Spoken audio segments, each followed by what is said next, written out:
ធីតាគឺជាក្មេងស្រីម្នាក់ដែលចូលចិត្តប្រមូលតុក្កតាក្នុងថ្ងៃខួបកំណើតគម្រប់10ឆ្នាំឪពុករបស់នាងបានទិញតុក្កតាក្រមួនបុរាណមួយពីហាងលក់ទំនិញជជុះតុក្កតានោះស្លៀកសម្លៀកបំពាក់បែបបុរាណមុខមាត់ស្អាតដូចមនុស្សមែនតែនប៉ុន្តែភ្នែករបស់វាហាក់ដូចជាសម្លឹងមើលមកញញគ្រប់ពេលធីតាស្រឡាញ់វាខ្លាំងណាស់ហើយដាក់ឈ្មោះវាថាមីយប់ដំបូងដែលតុក្កតានោះចូលមកក្នុងផ្ទះប្អូនប្រុសរបស់ធីតាបានឮសំឡេងជើងមនុស្សដើរតិចតិចនៅក្នុងបន្ទប់ទទួលភ្ញៀវលុះព្រឹកឡើងគេឃើញតុក្កតាដែលធាប់ទៅនៅជាន់លើ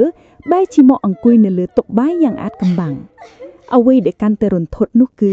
ស្នាមញញើមរបស់តុក្កតាហាក់ដូចជាកាន់តែរីកធំជាងមុន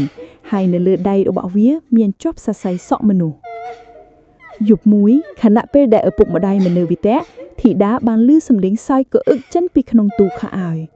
ពេលនាងបើកទ្វារមើលស្រាប់តែឃើញតុក្កតាមីកំពុងអង្គុយលើកាំបិទចិត្តបន្លែភ្នែករបស់តុក្កតាប្រែជាក្រហមច្រាលហើយវាចាប់ផ្ដើមនិយាយតាមខ្សឹបថាមកលេងជាមួយគ្នាមែនទេភ្លាមនោះភ្លើងក្នុងផ្ទះក៏រលត់ងងឹតស្លុបធីតារត់ឡើងទៅបន្ទប់គេងប៉ុន្តែទ្វារត្រូវបានចាក់សោពីខាងក្រៅនាងមានអារម្មណ៍ថាមានដៃតូចត្រជាក់ស្រេបមកអបជើងនាងពីខាងក្រោយវាគឺជាមីដែលឥឡូវនេះមានទំហំពុនក្មេងពិតនិងមានមុខមាត់ខ្មៅឆៅគួរឲ្យខ្លាចមុនពេលដែលតុក្កតានោះដល់ធួនធីតា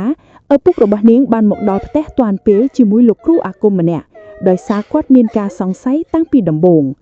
លោកគ្រូបានប្រាប់ថាតុក្កតានេះធ្វើឡើងពីក្រមួនដែលលាយជាមួយធាតុរបស់អ្នកស្លាប់ដោយអយុត្តិធម៌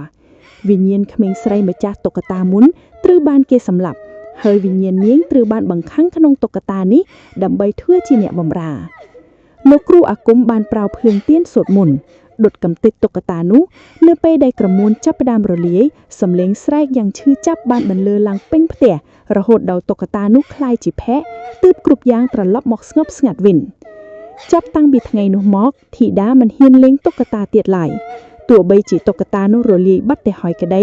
ប៉ុន្តែនៅពេលយប់ស្ងាត់នាងជឿថានាងនៅតែឮសំឡេងសើចតិចចេញពីក្នុងជញ្ជាំងផ្ទះជាសញ្ញាថាវិញ្ញាណនោះប្រហែលជាមិនទាន់ទៅណាឆ្ងាយឡើយ